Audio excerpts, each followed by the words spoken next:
ආයිබෝන් ඔගොල්ලෝ හැමෝටම අද අපි කතා කරන්න යන්නේ දීම සහ ගැනීම ගැන ප්‍රතිපත්තියට එරෙහිව අන්‍යෝන්‍ය සංකල්පය ගැනයි.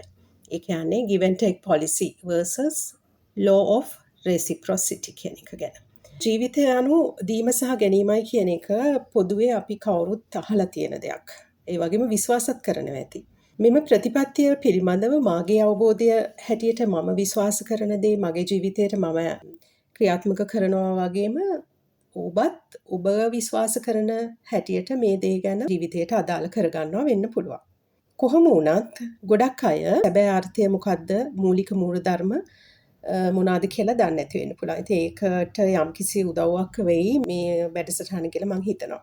මගේ අවබෝධය හැටියට නම් ලෝකයේ පවතින ඕනෑම ආකාරයක සෞඛ්‍ය සම්බන්ධ සමදතාවයකට අවිවිධිමත් නම්‍යශීලී බවකින් යුතු දීම සහ ගැනීමත් විධිමත් අපේක්ෂාවන්ගෙන් යුතු අන්‍යෝන්‍යභාවය සමග සිද්ධ වෙන දීම සහ ගැනීමත් ඇතුළත් වෙනවා කියලා කල්පනා කරන්න වෙනවා. අන්‍යෝන්‍යභාවය නැත්තම් රෙසිප්‍රොසිටි කියන්නේ ස්වභාව ධර්මයේ තියෙන සියලුම සත්තුන්ටත් ගහකොළටත් මිනිසයන්ටත් පොදුවේ ගලපන්න පුළුවන් මූලධර්මයක්. සුහද සහයෝගීතාවය සහ සම්මුතියක් ඇති කරන අතර අන්‍යෝන්‍යභාවයයි හරය වෙන්නේ සාධාරණත්වය සහ අන්‍යෝන්‍ය වගවීම පිළිබඳ මූලික හැඟීම සහතික කරන ප්‍රතිලාභ බැඳීම් හෝ ප්‍රතිකාර අන්‍යෝන්‍ය වශයෙන් හුවමාරු කර ගැනීමයි.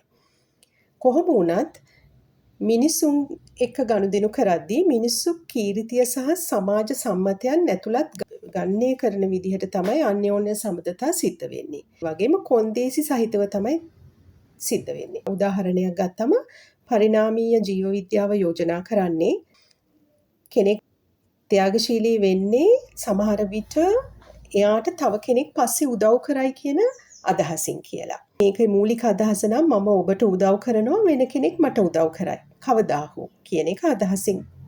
තවත් අපි ගත්තොත් උදාහරණය පාරිසරික දෘෂ්ටි කෝණයෙන් ගත්තම ස්වදේශීක සංස්කෘතීන්. ඒ කියන්නේ ඉන්ඩිජිනස් කියලා සංස්කෘතීන් වල ස්වභාව ධර්මයේ සමග ඒගොල්ලෝ අන්‍යෝන්‍ය වශයෙන් ගනුදෙනු කරන්නේ භූමිය හා එහි සම්පත් ඔවුන් බලාගත්තම භූමියේ තිබෙන සම්පත් ඔවුන්ව රැක බලාගනි කියන අදහසින් තමයි ඒ අය කටයුතු කරන්නේ. නමුත් ඒක කොන්දේසි සහිත හෝමාරුවේ සිට ත්‍යාගශීලී දිගුකාලීන සහයෝගය දක්වා පුළුල් පරාසයක් ආවරණය කරනවා. එතකොට පරිණාමීය සහ ජීව විද්‍යාත්මක දෘෂ්ටි කෝණයෙන් අන්‍යෝන්‍යභාවය සලකන්නේ සදාචාරාත්මක මානව තේරීමක් විතරක් නෙමෙයි ස්වභාවික අරණය මගින් මෙහෙවුණු ලබන අනුවර්තන පැවැත්මේ උපාය මාර්ගයක් ලෙසයි. කියන්නේ ටිට් ෆොර් ටැට් උපාය මාර්ගය. එකට එක කරන එක උපාය මාර්ගය අහලා ඇති ඔයගොල්ලෝ. ඒක කෘතඥතාවය හා වර්ධකාරීත්වයේ හැඟීම් සාධාරණ වූ හෝමාරුවක් හැටියට නියාමනය කරන්න හරි වංචාකරුවන්ට දඬුවම් කරන්න හරි තමයි ඒක යොදාගන්නේ. දැන් ඒක ගොඩාක්ම තියෙනවා සත්ව ලෝකයේ. දාර්ශනික දෘෂ්ටි කෝණයට අනුව බොහෝ විට අන්‍යෝන්‍ය ආචාර ධර්ම ලෙස හඳුන්වන ස්වර්ණමය නීතිය නැත්නම් රීතිය කියන්නේ විශ්ව සදාචාරාත්මක නියාමනය. වාට වෙන්න කැමති දේවල් තවත් කෙනෙකුට කරන්න එපා කියලා. එතකොට ආධ්‍යාත්මික හා ආගමික සම්ප්‍රදායන් තුළ අන්‍යෝන්‍යභාවය බොහෝ විට සරල මිනිස් හෝමාරුව ඉක්මවා යන අතර එය මෙවැනි වාක්‍ය වලින් හඳුන්වනවා. ඔබ වපුරන දේ ඔබම නෙලා ගන්න කියලා. එහෙම නැත්නම් ඒක පරිපූර්ණකතා නීතිය හැටියටත් හඳුන්වනවා. ඒකෙන් තේරුම තමයි අපි කරන ධනාත්මක හෝ ඍණාත්මක දේවල් කරපුවාටත් වඩා වැඩි ප්‍රමාණයකින් අපිට නැවත ලැබෙන බවත් ඒ ලැබෙන්නේ අපි හොඳ කරපු කෙනා තුලින්වත් නරක කරපු කෙනා තුලින්වත් නෙමෙයි වෙනත් කෙනෙක් තුලින් විය හැකියි කියලා තමයි කියන්නේ. මානව විද්‍යාවේ තමයි අන්‍යෝන්‍යභාවය පිළිබඳ නැත්නම් රෙසිප්‍රොසිටි කියන සංකල්පය ආරම්භ වුණේ. නමුත් සමාජ විද්‍යාවට, මනෝවිද්‍යාවට හා සියලුම දෘෂ්ටි කෝණයන්ගෙන් මේ පිළිබඳව කතා කරනවා. give and take policy, reciprocity, අන්‍යෝන්‍යභාවය අපිට අදාළ කරගන්න පුළුවන් හැම තලයකටම අපේ සමාජයේ තියෙන. නමුත් අපි දන්නවා පවුල කියන්නේ මේ ලෝකේ තියෙන ප්‍රධානම පදනමයි. අන්‍යෝන්‍යභාවය සමගම දීම සහ ගැනීම කියන ප්‍රතිපත්තිය කොහොමද පවුලක් තුලට ඇතුළත් කරන්නේ කියලා අපි කතා කරමු. දැන් මේ රෙසිප්‍රොසිටි ශේෂ්ත්‍ර තුනකට වෙන් කරලා තියෙනවා. එක ශේෂ්ත්‍රයක් තමයි සාමාන්‍යකරණය කළ අන්‍යෝන්‍යභාවය. නැත්නම් generalized reciprocity කියන එක. අනිත් එක තමයි balanced reciprocity. ඒ කියන්නේ සමතුලිත අන්‍යෝන්‍යභාවය. අනිත් එක තමයි negative reciprocity. ඍණ අන්‍යෝන්‍ය භාවය. සමාජයේ මූලික පදනම පවුල. පවුල සමාජයේ අතිවාරම සහ ආදරයේ පාසල ලෙසනේ හඳුන්වන්නේ. සමාජයේ කුසලතා, වටිනාකම් සහ සම්මතයන් ඉගෙන ගන්නා ප්‍රාථමික පරිසරයක් හැටියට තමයි පවුල හැඳින්වෙන්නේ. පවුලක් තුල දීම සහ ගැනීම හෝ අන්‍යෝන්‍ය මූලධර්ම යෙදීම වැදගත් වන්නේ මෙම උගත් හැසිරීම් පසුව විශාල ප්‍රජාවක් හා සමාජයක් තුළ පිළිඹිඹු වෙන්න විස්තරණය වෙන නිසා. සමාජ විද්‍යාව, මානව විද්‍යාව, මනෝවිද්‍යාව, හැසිරීම් සංජානන අධ්‍යයනය, අධ්‍යාපනය, ආර්ථික හා නීතිමය දෘෂ්ටි කෝණයෙන් හැම කෝණයකටම අදාළ කරගෙන යොදා ගන්නවා පවුලක් තුලට. ඒ කරන්නේ සදාචාරාත්මක හා සමබර සමාජ ගිවිසුමක් පවත්වාගෙන යන අරමුණුයි. එතකොට පවුලේ ගතිකත්වයට අන්‍යෝන්‍ය සම්බන්ධතා පිළිබඳ සංකල්පය අපි උදාහරණ අරගෙන බලමු. generalized reciprocity නැත්නම් සාමාන්‍යකරණය කරන ලද අන්‍යෝන්‍ය දීමනාව හෝ කොන්දේසි විරහිත දීමනාව සම්බන්ධයෙන් ගත් කල අපිට ගන්න පුළුවන් ක්ෂණික හෝ නිශ්චිත ප්‍රතිලාභයක් අපේක්ෂා නොකර දීම giving on mutual grounds. මෙම පවුල සහ විවාහය වැනි සමීප විශ්වාසනීය සබඳතාවල බහුලව දකින්න ලැබෙනවා. ඒ කරන්නේ දායකත්වය දිගු කාලීන අන්‍යෝන්‍ය ආධාරක පද්ධතියක් ලෙස සලකන නිසා. උදාහරණයක් අරගෙන බලමු. මනෝවිද්‍යාවේ එන attachment theory එකේ කතා කරනවා දරුවෙකු ආදරය උපයන්නේ නැහැ. දරුවෙකුට ආදරය නිදහසේ ලබා දෙනවා කියලා. එය දරුවාගේ විශ්වාසය ගොඩනගන්න අනාගත සමඳතා සඳහා සැකිල්ල සදන්න උදව් වෙනවා. මේ කොන්දේසි විරහිත ධනාත්මක සැකිල්ල හැදීම මිනිසුන්ගේ වටිනාකම් මත, මිනිසුන්ගේ මනුෂ්‍යත්වය මත මිනිසාව දකින්න දරුවාට පුරුදු කරනවා. නමුත් නැවත දෙයක් බලාපොරොත්තුවෙන් නෙමෙයි. නැවත ආපසු ගෙවීමේ බලාපොරොත්තුවෙනුත් නෙමෙයි. අව්‍යාජ සැලකිල්ල සහ පවුලට හෝ කණ්ඩායමට අයිතිය කියන හැඟීම නැත්නම් belonging කියන හැඟීම නිසා තමයි මේ දේ විදියට වෙන්නේ. එතකොට පවුලට සහ සමාජයට ධනාත්මක දායකත්වයේ සපයන පුද්ගලයෙක් එයින් බිහි වෙනවා. කොහොම වෙතත් දරුවෙකු වැඩිහිටියෙකු වුණු පසු දෙමව්පියන්ගේ කාලය හා චිත්තවේගීය පරිත්‍යාග සමානව ප්‍රතිචක්‍රීයකරණය කරන්න බෑ. ඒ රෙසිප්‍රොක්සිටි එක නැවත ඒ විදිහටම දෙන්න බෑ. පවුලට ආපසු දායක වීම, කෘතඥතාවය පළ කිරීම, අනුකම්පාව ලබා දීම, දරුවා අදාළ පුද්ගලයා සමග තියෙන ධනාත්මක හෝ නිෂේධාත්මක සංජානනය මත පදනම්ව ඇති කරනවා. එය පුද්ගලයාට අයිති වගකීමක්. උදාහරණයක් ගමු. පුතෙක් ලොකු වුණාට පස්සේ ඔහුව බිහි කරපු අම්මාට කියන්න පුළුවන් මම යන තැනට ඔයත් එක් වෙයි කියලා හිතන්න අමාරුයි කියලා. It's very much unlikely you will be a part of where I would reach කියලා අම්මට කියන්න පුළුවන්. ඔව්. එතකොට ඒකේ තේරුම තමයි පෞල් ගතිකත්වය සමහර ලබන්නන්ට ධනාත්මක අංශ හෝ දායකත්වයන් කෙරෙහි අවශ්‍ය තීක්ෂණ බුද්ධිය නොමැති විය හැකියි. එහෙමත් නැත්නම් අභ්‍යන්තර හෝ බාහිර කතාංග තත්වයන් හේතුවෙන් ඔවුන්ට කෘතඥතාවය හෝ ආචාරශීලී බව වර්ධනය කර ගැනීමට නොහැකි විය හැකියි. ඒ වගේම ඔවුන්ට ලැබෙන බලපෑම් සහ ඔවුන්ගේ හැඟීම්, සිතිවිලි සහ ක්‍රියාවන්ට ප්‍රතිවිපාක ඇති බව ඔවුන්ට හඳුනා ගැනීමට අපොහොසත්කමක් තිබිය හැකියි. මෙම ගැටලු පවතිනකොට පුද්ගලයන්ට සමබර අන්‍යෝන්‍යභාවය සමග අරගල කිරීමට හේතුවක් වෙනවා. ඒ වගේම ඔවුන්ගේ සංවර්ධන අවදීන් පුරාවටම ඍණාත්මක අන්‍යෝන්‍යභාවයට මඟ පාදනවා. ධනාත්මකව ක්‍රියා කරන්න විශ්වාසය සහ සංවේදනය යන අත්‍යවශ්‍ය මානව අංග දෙක තියෙනවා. ඔයා මගේ පිට කසන්න, මං ඔයාගේ පිට කසන්නම් කියලා ඔයගොල්ලෝ අහලා ඇති. ඒක වාග්මාලාවට සම්බන්ධ එකක්. මේකේ තේරුම තමයි ඔබ මට කරොත් මං ඔබට කරන්නම් කියන එක. එතකොට ඍජු හෝ ගණනීය කළ අන්‍යෝන්‍යභාවය ලෙස ඒ නිසා මේක හඳුන්වනවා. පවුලේ පදනම කොන්දේසි විරහිත ආදරය වුණත් සාධාරණත්වය, අන්‍යෝන්‍ය ගෞරවය, අවබෝධය සහ තිරසාරභාවය පවත්වා ගන්න යන්න සෞඛ්‍ය සම්පන්න සමදතා සමබර හෝ කොන්දේසි සහිත අන්‍යෝන්‍යභාවයේ අංග මත රඳා පවතිනවා. අවස්ථානුකූලව තෑගි දීම, ගෘහ රාජකාරී බෙදා ගැනීම, මුදල් කළමනාකරණය, පවුල් රැකවරණය, වගේ දේවල් මේකට අයිති වෙනවා. පවුලක සමාජිකයන් තම ගතිගතය තුළ අන්‍යෝන්‍ය සමබරතාවය පවත්වා ගැනීමට අරගල කරන්න ප්‍රධාන හේතු කීපයක් තියෙනවා. මුල් ළමාවියේදී කොන්දේසි සහිතව ආදරය ලැබීම. ඔයා කාමරේ සුද්ධ කළොත් මම ඔයාව බදා ගන්නම්.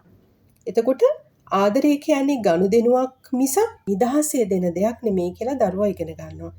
එතකොට අපිට සෙනෙහස ලැබෙන්නේ රිවෝඩ් එකක් ලෙසයි කියලා දන්නවා. මේක කළොත් තමයි මේක ලැබෙන්නේ කියලා. සමීපභාවය සහ අවදානම සමග පුද්ගලයෙක් අරගල කරන්න පුළුවන්. එතකොට ඒවා වැඩිහිටි සම්බන්ධතාවවලදී පුද්ගලයන් දෙන සහ ගන්නා ආකාරය කෙරෙහි ප්‍රබල ලෙස බලපානවා. බොහෝ විට අධිකාරිවාදී උපමාරු හා වෙනත් හානිකර පෞරුෂ ලක්ෂණ ලෙස ප්‍රකාශ වෙන්න පුළුවන්.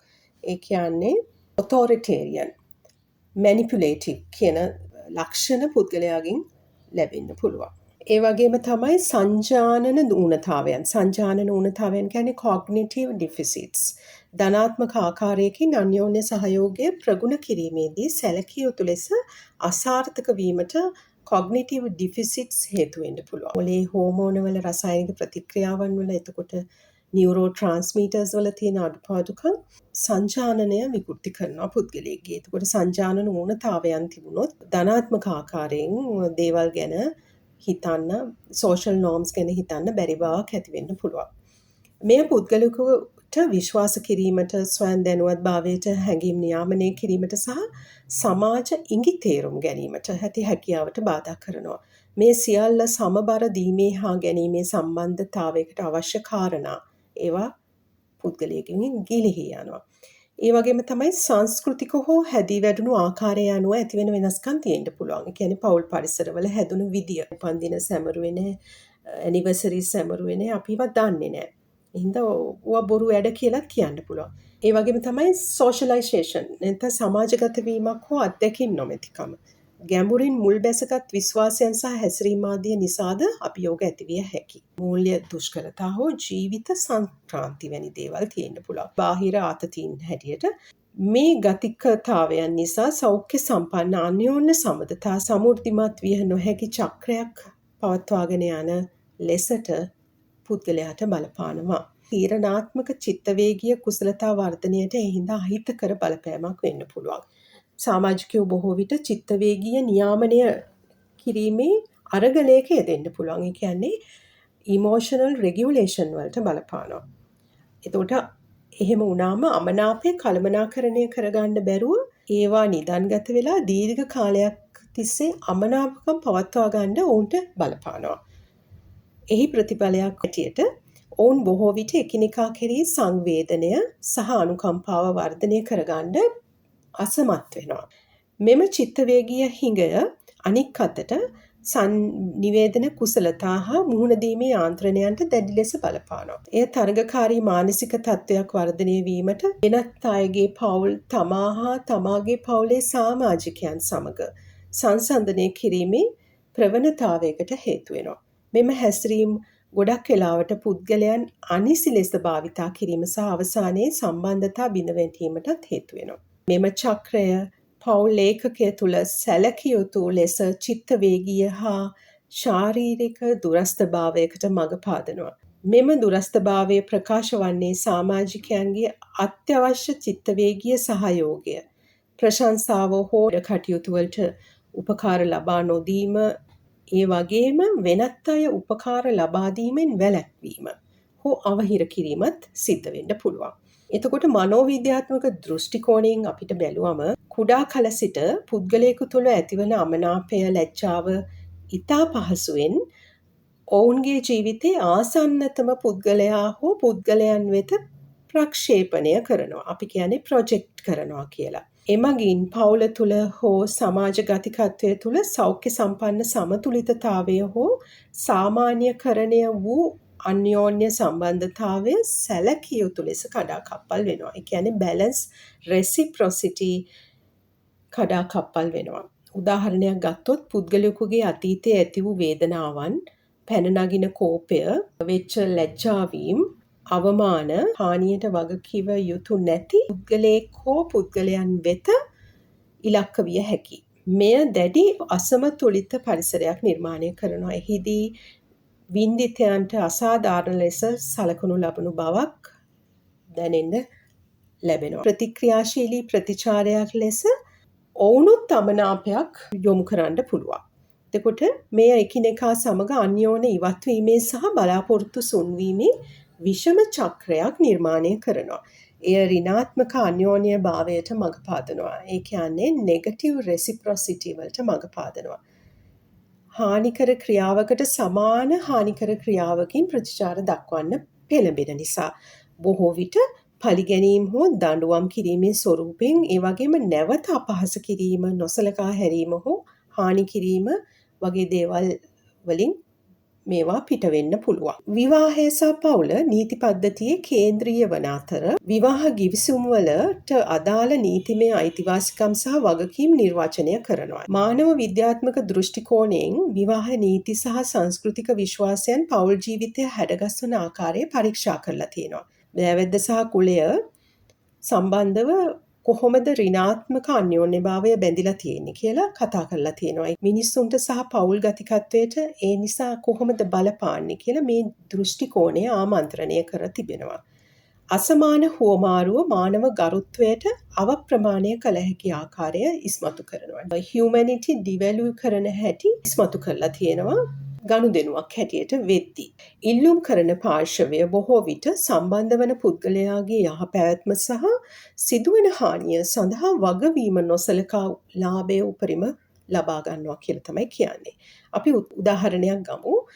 කැමැත්තෙන් දෙන්නෙක් විවාහ වුණාම ද්‍රව්‍යමය දායකත්වයක් නොමැතිකම හේතුවෙන් පවුලට කාන්තාවකගේ දායකත්වය අවප්‍රමාණය වීම අතර වෙනස ද්‍රව්‍යමය හා සංජානනීය කුල පදනම් කරගත් කෑදරකමක් මගින් මානව වටිනාකම් සම්පූර්ණයෙන්ම අභිබවා යන බවට පැහැදිලි උදාහරණයක්.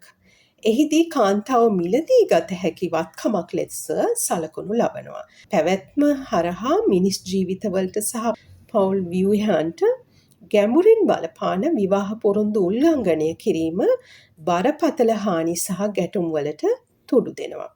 සෞඛ්‍ය සම්පන්න පවුල් ගතකයක් රඳා පවතින්නේ අනුකම්පාව සහ අන්‍යෝන්‍ය සහයෝගය මගින් මෙහෙවුණු ලබන ගණන් හිලව්වලට හෝ දැඩි බලාපොරොත්තු තබා ගැනීම් වලට වඩා වැඩි දෙයක්. ඒ කියන්නේ සමහර වෙලාවට ඔබ ගොඩක් දේවල් දෙන්න වෙනවා, සමහර වෙලාවට ඔබට ගොඩක් දේවල් ගන්න වෙනවා. ඒ වගේම හැමෝම විශ්වාස කරන්න පුළුවන් වෙන්න ඕනේ මුළු ශේෂයේම ජීවිත කාලය පුරාම ලකුණු පුවරුවක් තියාගන්නේ නැතුව හොඳින් ක්‍රියාත්මක වෙයි කියලා. මක් නිසාදයත් පවුලකට කොන්දේසි විරහිත ආදරය සහ දීම සහ ගැනීම යන යටින් පවතින පදනමක් අවශ්‍ය වන අතර ඒ සමගම සෑම කෙනෙකුටම තම දායකත්වයට අගයක් ලැබෙන බවත් ඒ වෙනුවෙන් සහාය දක්වන බවත් හැඟෙන අන්‍යෝන්‍ය සෞඛ්‍ය සම්පන්න විනිවිද පෙනෙන හැඟීමක් අවශ්‍ය වෙනවා. පුද්ගලයෙකු අන්‍යෝන්‍ය සහ විඥානයේ මූලධර්ම මගින් මෙහෙයුණු ලබන විට එම පුද්ගලයා සදාචාර නීතියෙන් දුරස් වෙන්නේ නැහැ. ඔබටම ප්‍රාර්ථනා නොකරන ඕනෑම දෙයක් අන් අයට නොකරන්න කියන දේ ගැන පුද්ගලයාගේ අවධානය තිබෙන නිසා. දේවල් දෙකකට ඔබව පාලනය කරන්න දෙන්න එපා. මිනිසුන්ට සහ අතීත අත්දැකීම් වලට. ඒ වගේම අන් අය ඔබට සලකන ආකාරයට ඔබට වගකීමක් ගන්න බෑ. ඒකට හේතුව ඔවුන් ඔබට සලකන ආකාරය ඔවුන්ගේම පිළිඹිඹුවක් වන අතර එය ඔවුන්ගේ වගකීමක් වන නිසා.